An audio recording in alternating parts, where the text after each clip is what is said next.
Welcome to Exposing the Hidden Reality. I'm Annette, career reinvention coach and caffeine-powered human. And I'm Sandra, women's life and leadership coach. I bring the woo to our conversations. And this is the podcast where we call out all the unspoken stuff, biases, outdated expectations, and all the things women navigate in work and in life. Yes. We bring to light what we see happening. Smart, capable women stuck in the same patterns because no one really talks about what's going on. We'll bring some difficult truths. Welcome, insightful experts. And sprinkle in a little chaos and fun. It wouldn't be us if we didn't, right? True. So whether you're walking the dog or tuning in during your commute, we're glad you're here.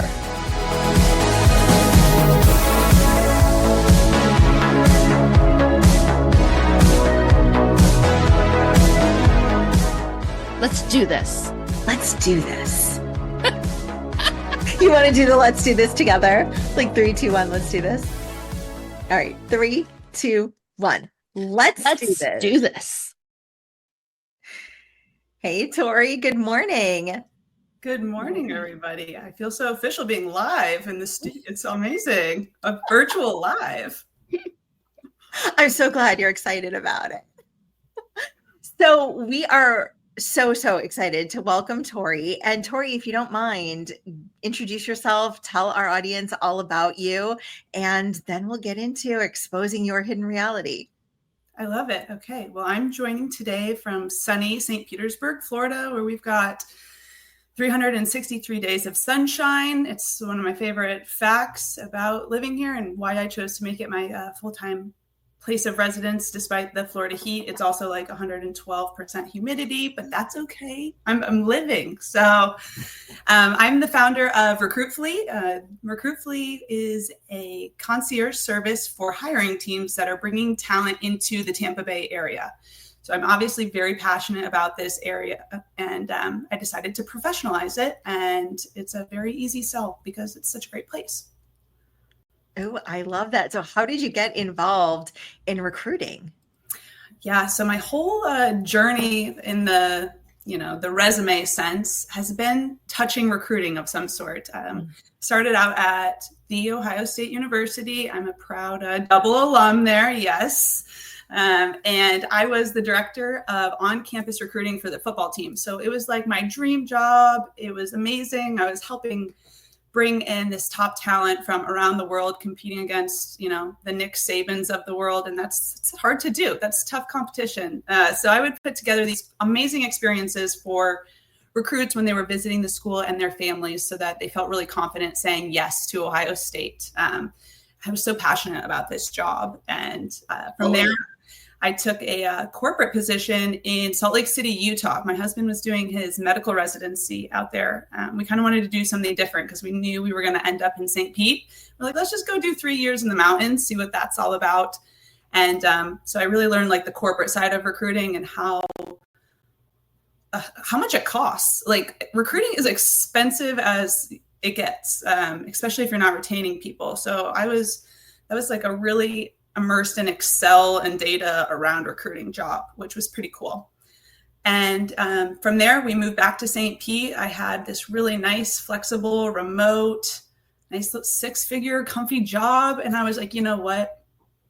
I need to dive into entrepreneurship because that's the safe and easy thing to do. Let's just do it. Let's leave this behind and take on this passion of bringing recruits in to the St. Pete area and kind of showing them and helping employers differentiate earlier on in that process. There's this in between where you're being recruited and you're like, I don't know if I want to move there. I wish I could talk to somebody that wasn't trying to sell me a job.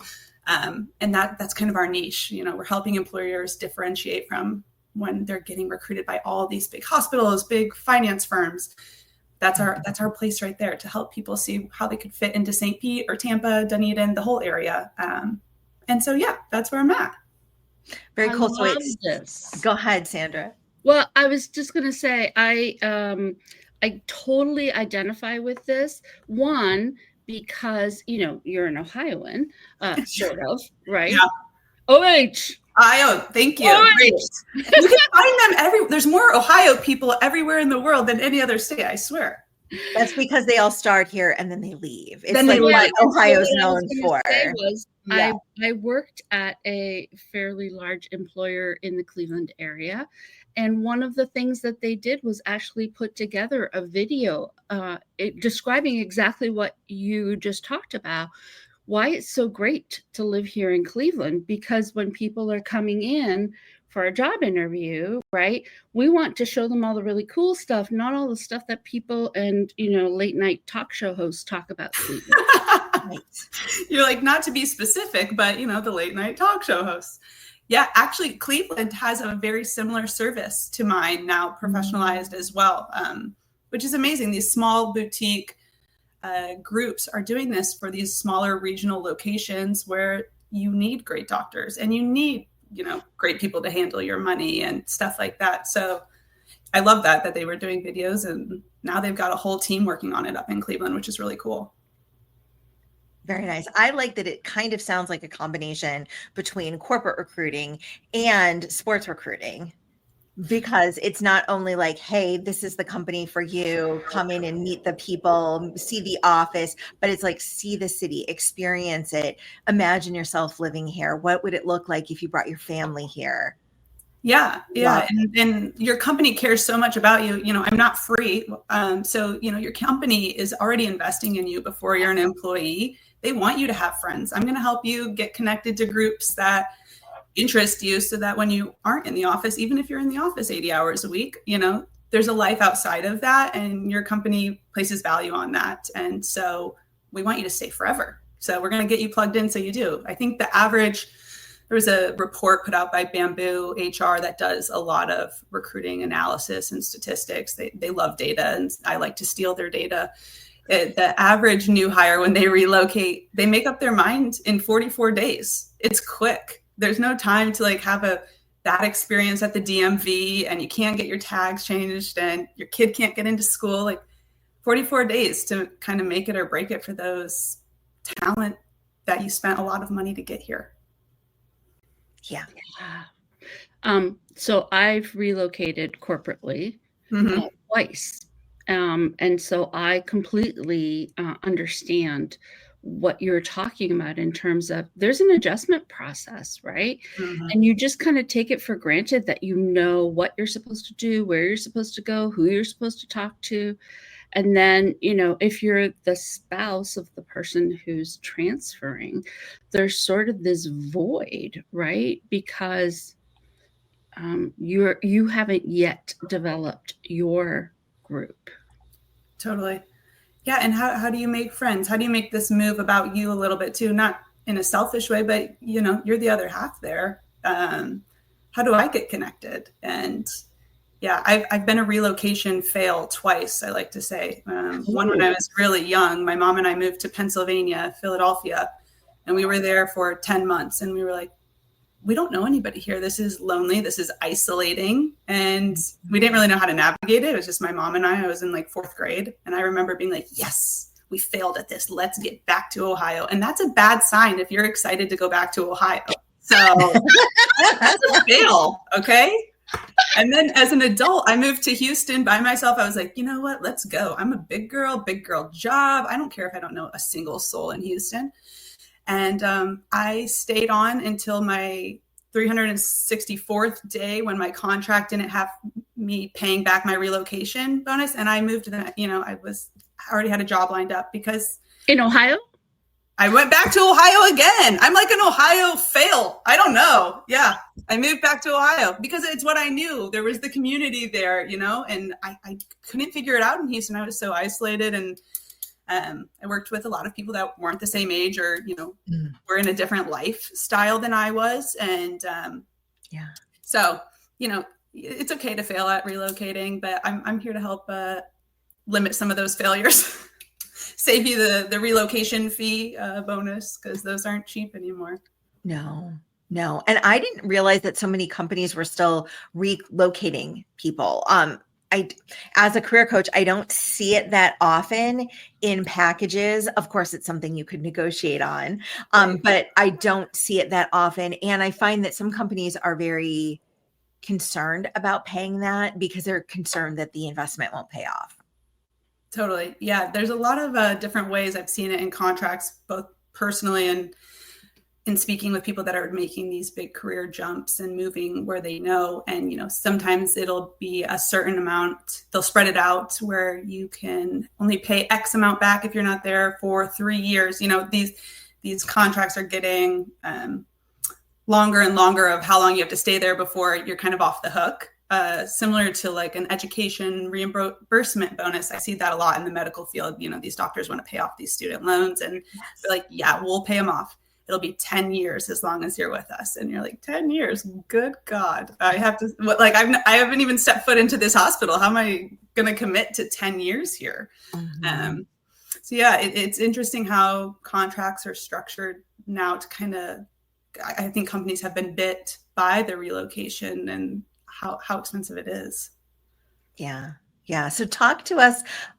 I'm kind of curious about being a recruiter in the sports industry, and if there was any sort of challenges there for you as what I assume is a woman in a male dominated industry.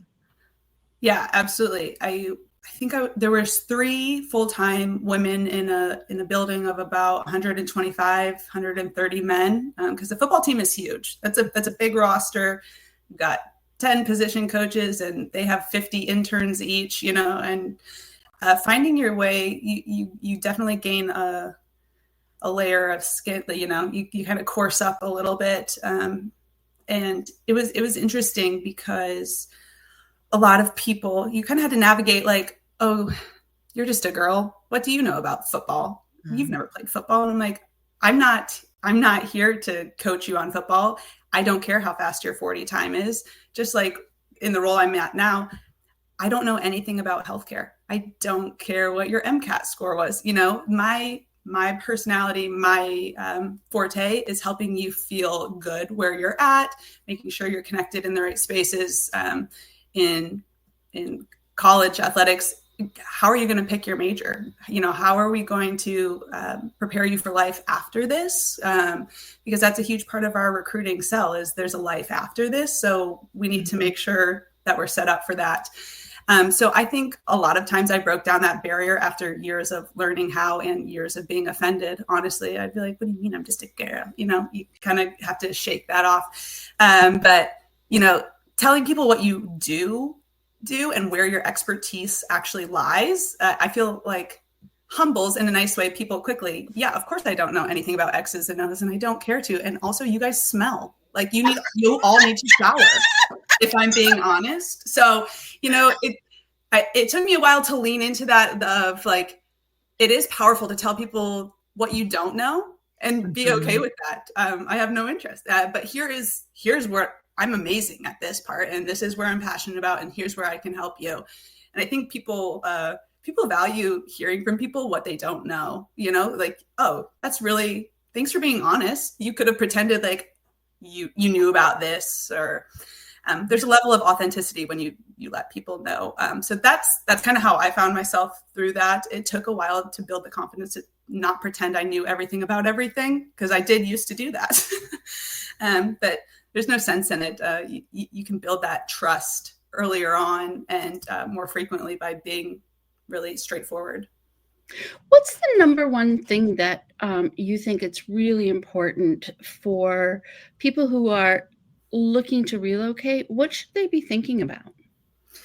Yeah, they should be thinking about a couple of things. Obviously, the company is a huge, and the job itself. You spend more time at work than you do with your family. And, that has to be a huge piece. That's got to be, 60% of your decision, I would say.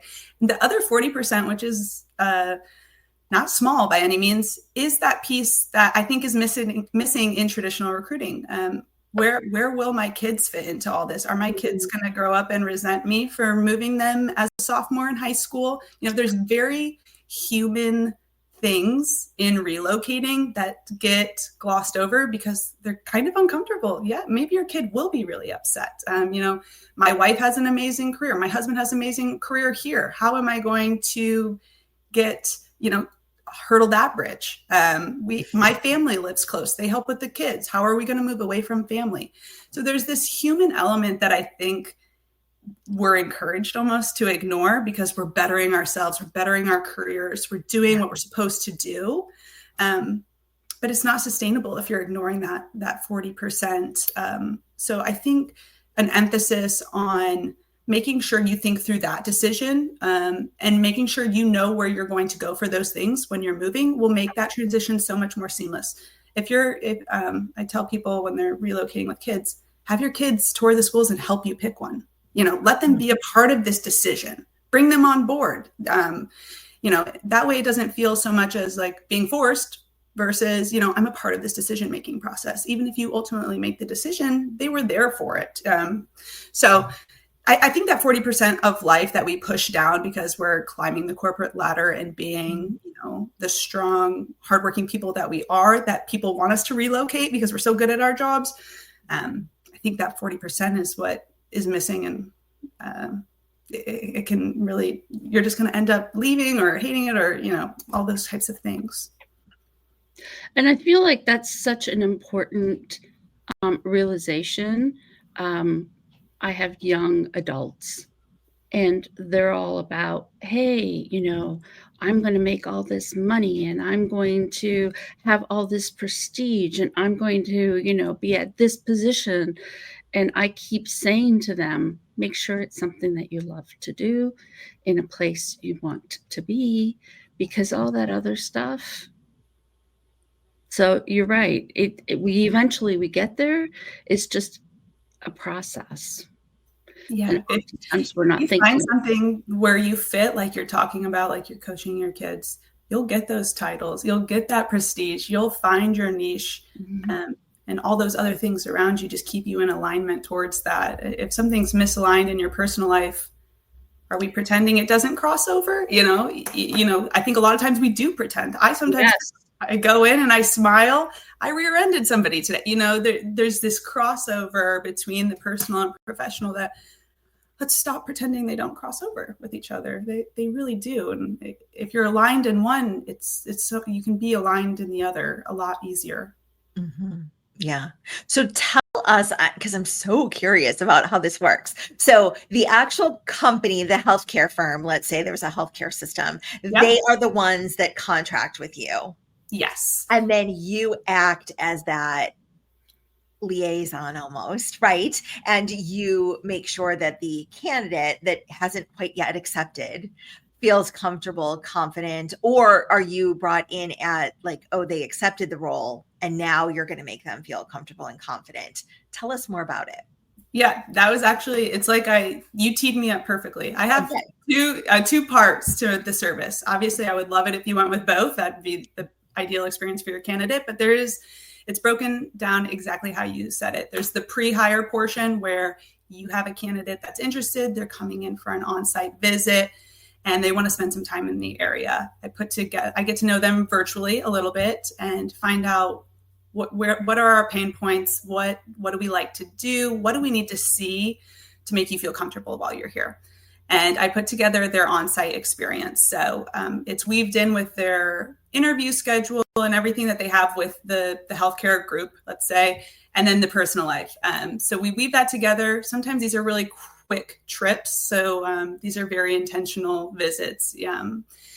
After that, there's the post-hire experience where, hey, I have this great gal that we just hired. She's moving from Minnesota, doesn't know a soul. It's that white glove concierge service. We're going to get her up to speed in the community. We're going to get her enrolled in the shuffleboard club. We have all these cool things in St. Pete. We're crazy. We have like the world's largest shuffleboard club, and it's amazing. But we're going to get her plugged in so that, we'll introduce her to people. How do I make friends? We're going to at least introduce each person that goes through our post white glove concierge service to 3 people. Now they know 4 people in the area and everybody that they work with. So we're just like building these connections for them. We're going to connect them to a realtor that isn't going to let them buy a house in a flood zone. All these vetted, preferred people from a local, from a girl that deeply cares about the area that, has experience going through these things. So it's that 2-part piece that really makes the whole experience of, you really want to live here? Okay, you're here. You're really going to flourish here now. I love that. Wow. I'm just thinking about what a great experience that would have been. I make a really good welcome bag too. That's one of my expertises, is a really good welcome bag. You're going to walk into your hotel room and be like, oh my gosh. Well, and I love that it is an add-on service, but how well then that's going to reflect on the hiring company, how well that's going to reflect on the hiring manager, the team that they're being part of. So you create this experience, but the warm and fuzzy feelings that the candidate has goes back towards the company that's recruiting them. And I'm sure that's going to help create a long, loyal relationship. Yeah, totally. They appreciate that they're cared for before they even take the job. What a way to differentiate when everybody wants you. You know, these are people that are getting offers from everywhere. So it really is this employer taking a step to, one, already protect their investment, because they're more likely going to say yes anyway. It's that extra, it's almost like a little insurance policy of, I care, stick around. I need to hedge my retention bets here with you. So. And two, if they have a partner in this process as well, right?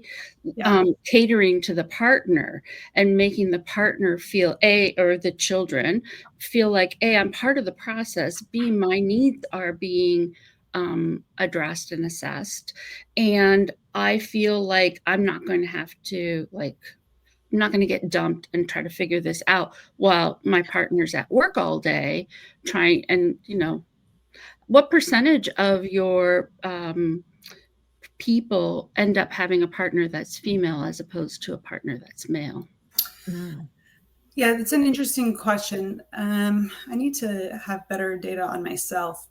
Most people, I would say 100% of candidates that come through are moving with someone. And that could be, a lot of candidates move with their dog. Like everybody has a dog these days.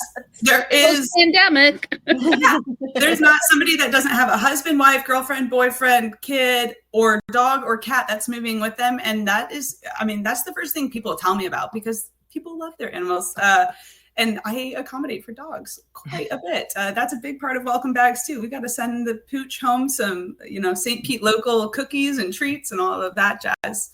But there's always, that's a part of the 3 connections I was talking about. A lot of times those connections are professional related. Your husband is an engineer. Great. Here, I know this guy from the chamber, blah, blah, blah. Those connections are geared a lot towards the spouse finding a career. Oftentimes, that definitely is one of them that we check off. But I've had really cool, I'm so proud of you guys. I barely know you, but these doctor, husband and wife couples where they're both doctors. I'm like, ooh, when do you guys get time to hang out? What do you guys talk about in between the OR? But I've had a lot of these power couples coming through that, they're both very career driven, and finding that peace and getting connected to other, the spouse's work is the major hang up. That's everything for a lot of these folks. So I don't know if I answered your question. I don't know the number exactly, but everybody's moving with somebody, whether that's with a canine or a feline or a child or significant other. Yeah, and having sometimes that all of them. Yeah, and sometimes all of them. Those are long itineraries. Yeah. Well, and that's true if you have a pet, then right, where's the dog park, where's the groomer, where's the vet, right? You want that little being. I was going to call it human because I swear my dog is human, but yes, half human for sure, at least. Yeah, they think they are 110% human, I think. But yes, you want them to be cared for because you don't want to disrupt them. And they have emotions and grieve and don't understand what's going on. So I can understand how that would be a big, big part of it. So what are some of the, if you don't mind talking about the job market right now, I think it's a little bit hairy, scary out there.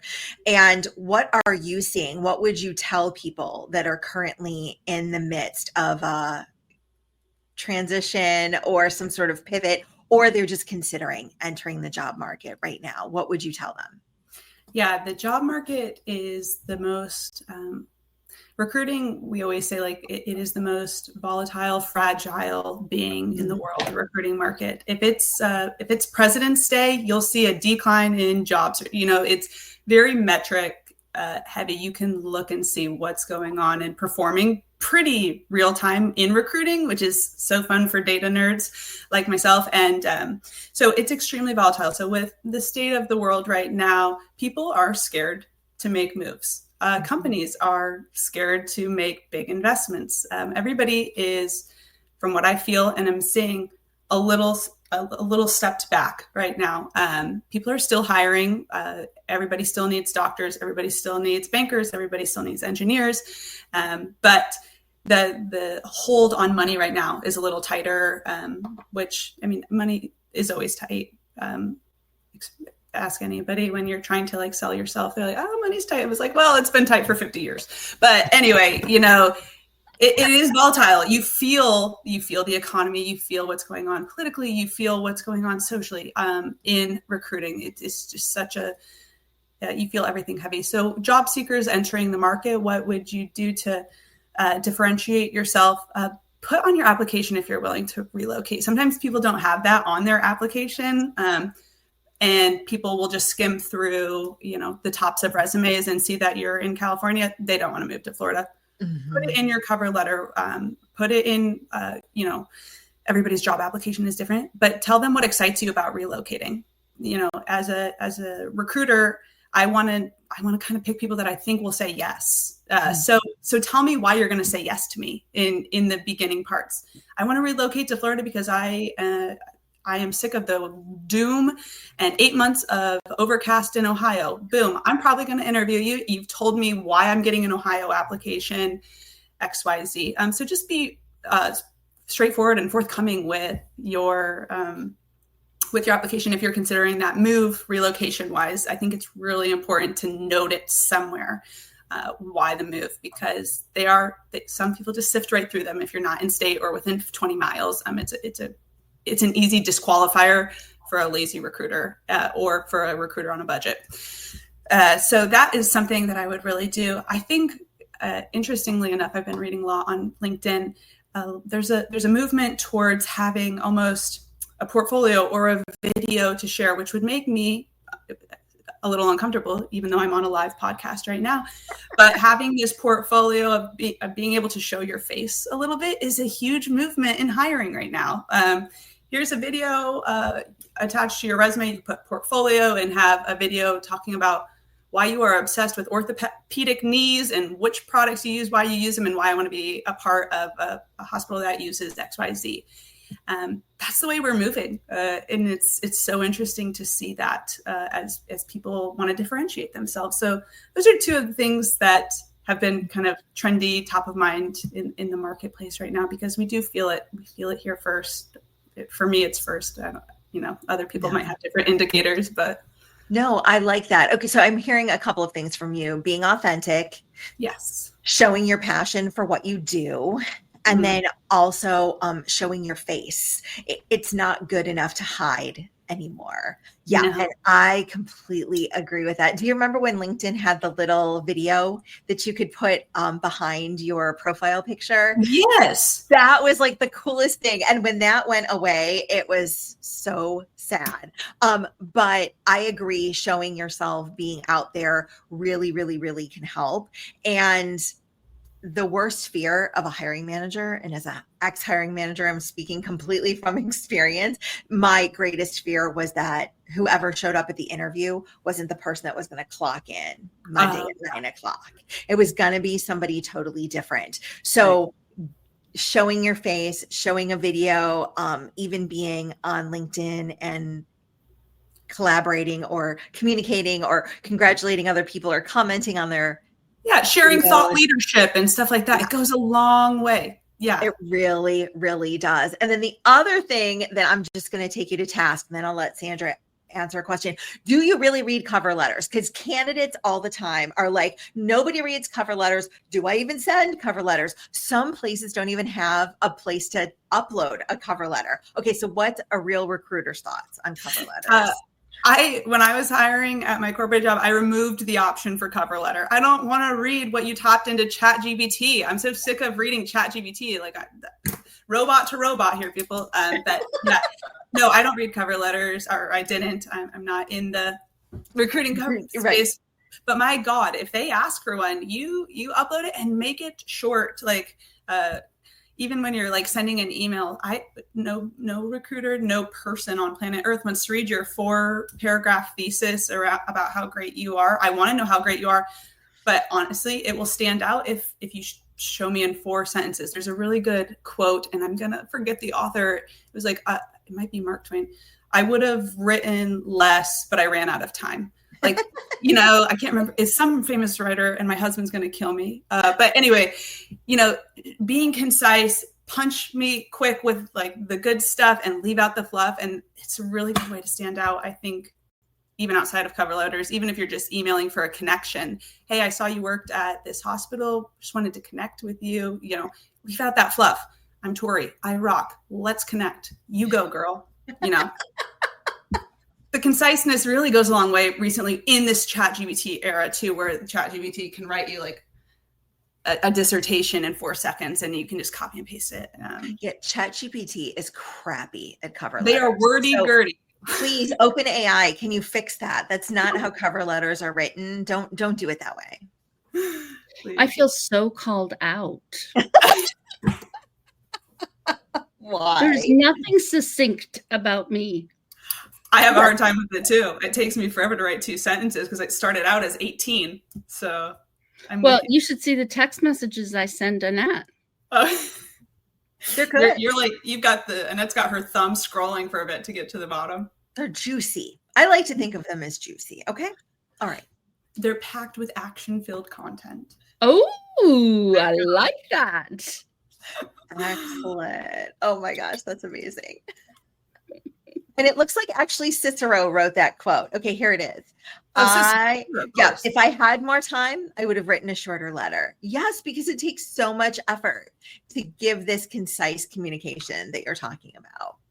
It's so hard. Even coming up with, you learn a lot becoming an entrepreneur. Like, I thought everybody wanted to hear me for 30 minutes talk about my new company, and refining that down to 1 sentence, just merely introducing myself to people has taken a year to even, shave it down. And it's still not perfect, but even just an introduction, you have to practice over and over again. Concise, get to the point. It's elevator pitches and, all those things they teach you about in business school that you're like, oh, that sounds awful. I'm never going to be an entrepreneur. I said that. I was like, oh, I don't need to take the entrepreneurship 101 course. Not for me. Finance, marketing girl, toodles, recruiting.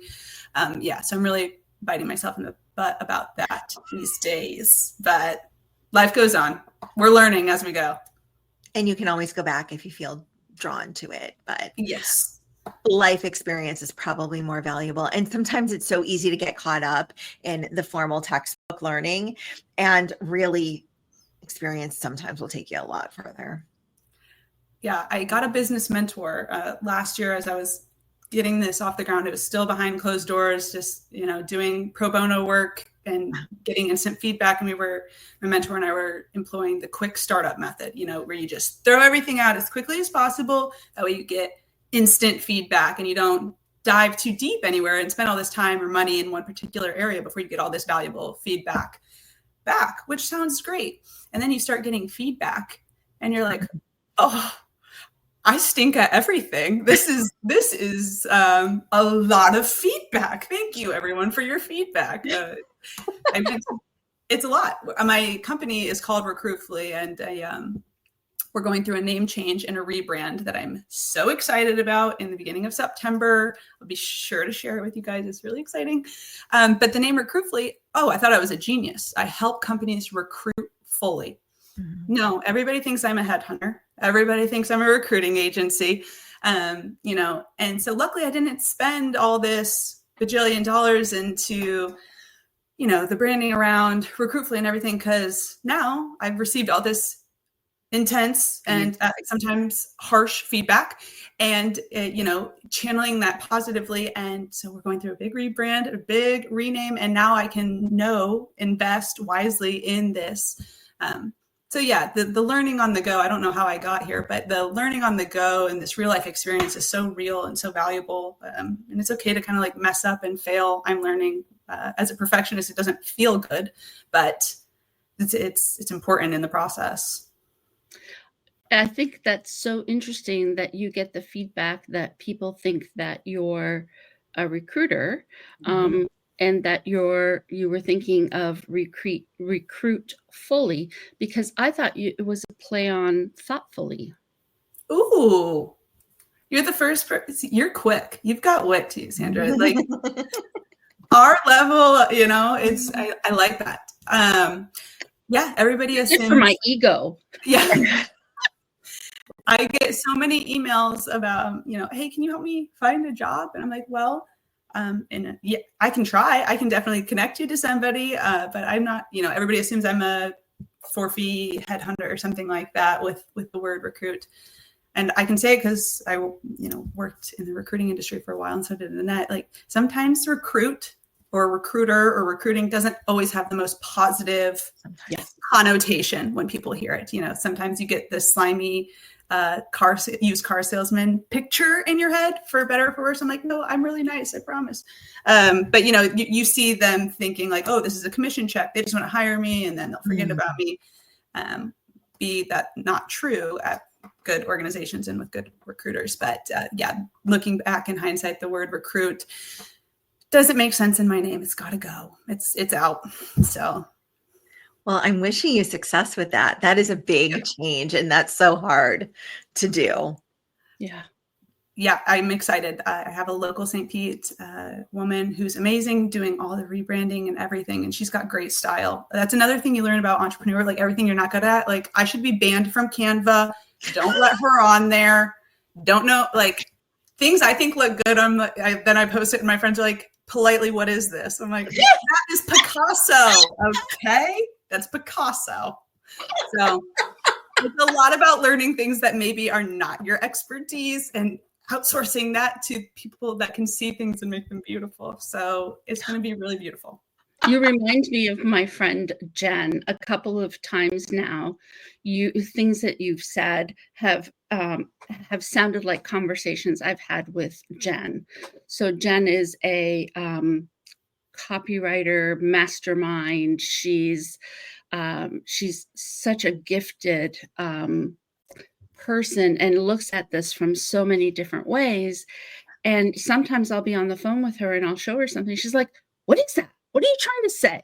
What are you really saying? I'm like, I thought it was clear. No. She's like, pull it together, sister. This is embarrassing, okay?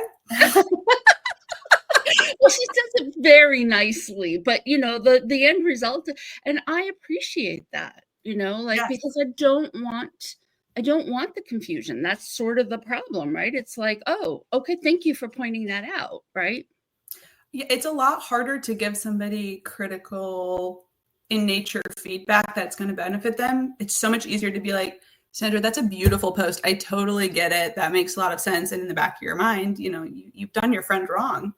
Nobody gets it, you know, and it is a level of care to give real critical feedback because you don't know how it's going to land. You can say it as gently as you can, but I respect people that give the attention to making it better. Like, I don't know. I used to, younger, I would be offended. Like, I spent so much time on that, you know.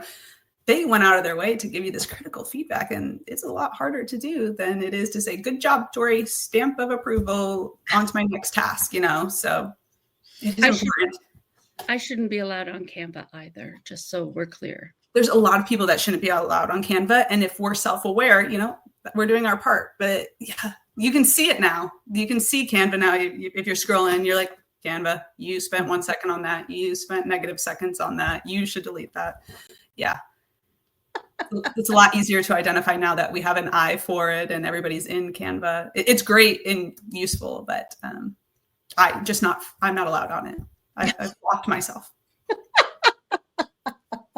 It doesn't even bring it up on her computer. She can't even put the URL in. It's like, no, this doesn't exist. Enter the password. I'm like, oh, don't know.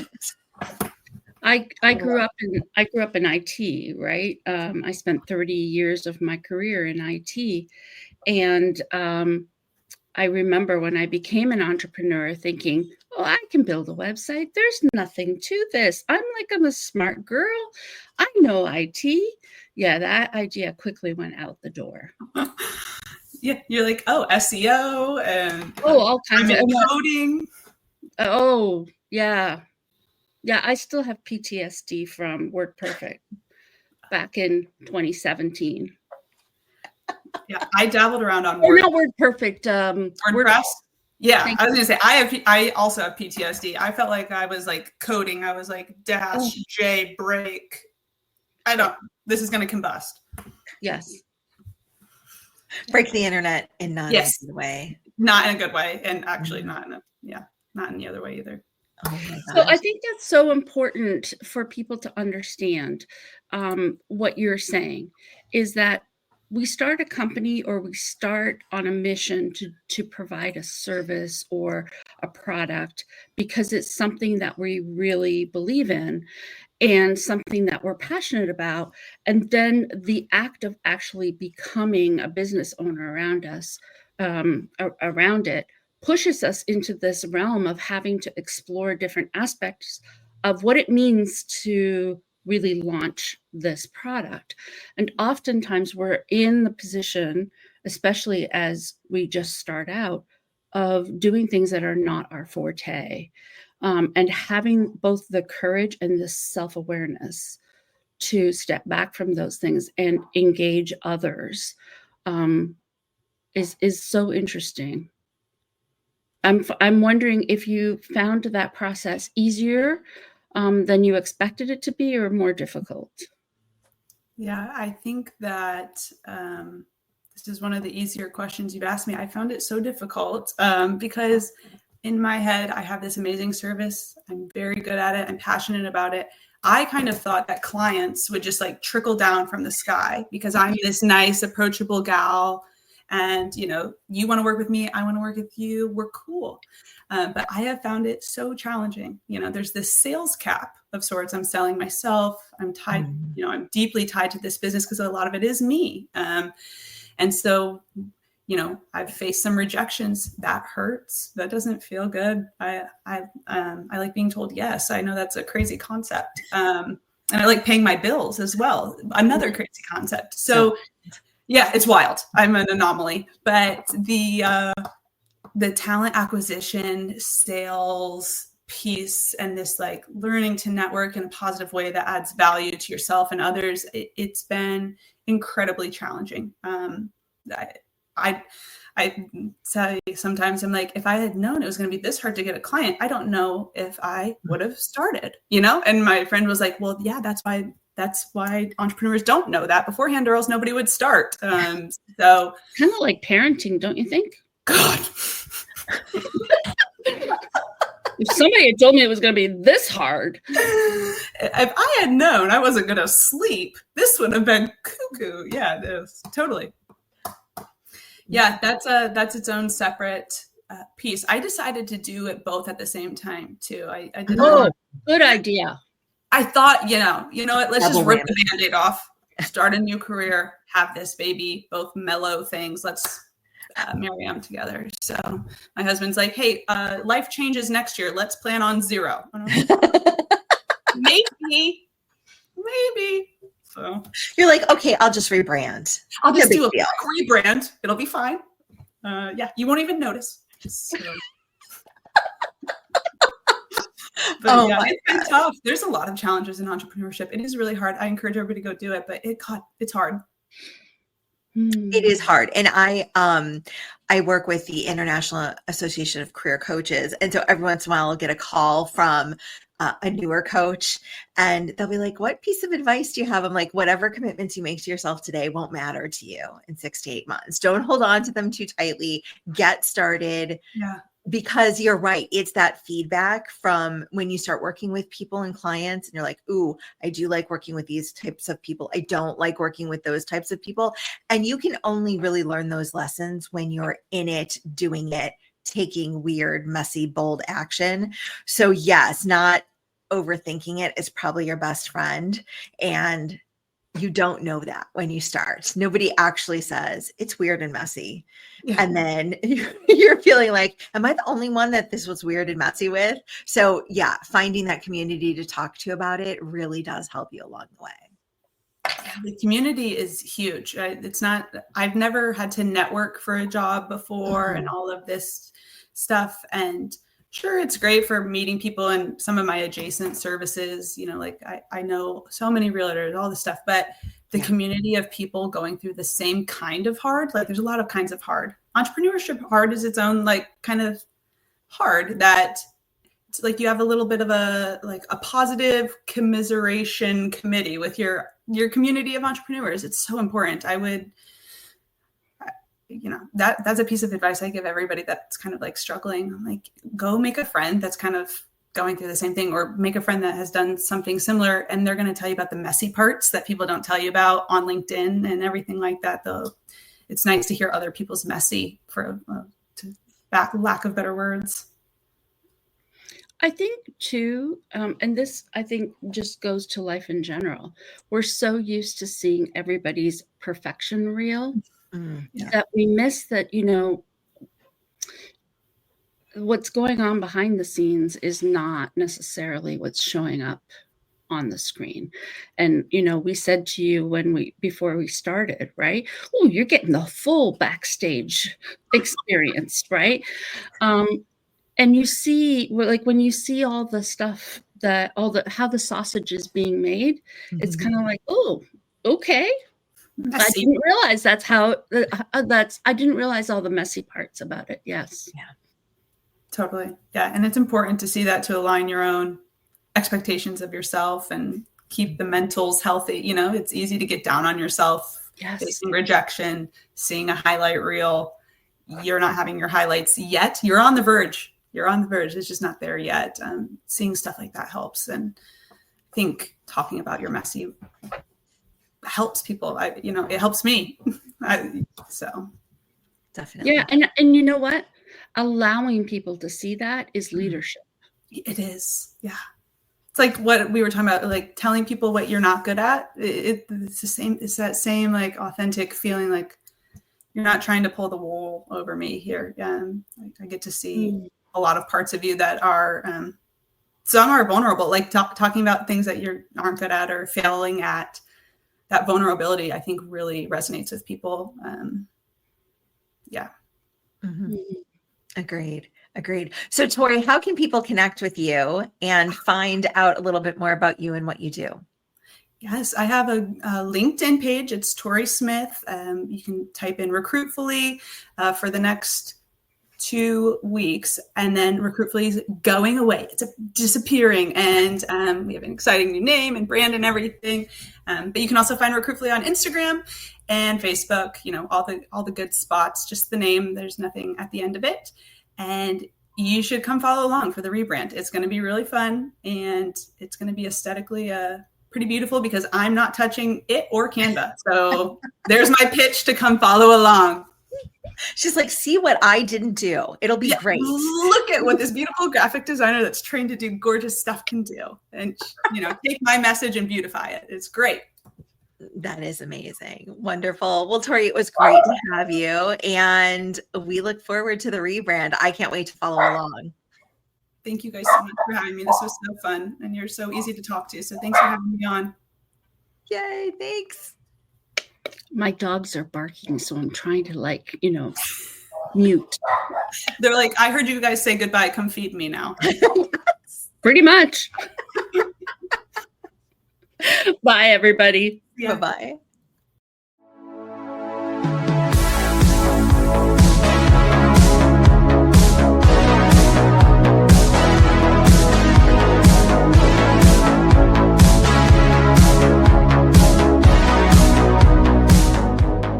That's a wrap on this episode of Exposing the Hidden Reality. If something hit home or made you snort laugh, tell us.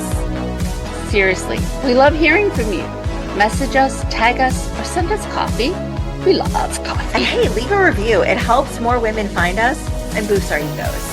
Which are like fragile, like suspiciously fragile. True. All right, until next time, keep questioning, keep growing, and if all else fails, blame the dog. see you next time. Wait, did we stop recording? No, we're still here. You have to push the red button.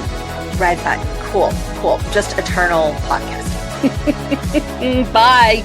Bye.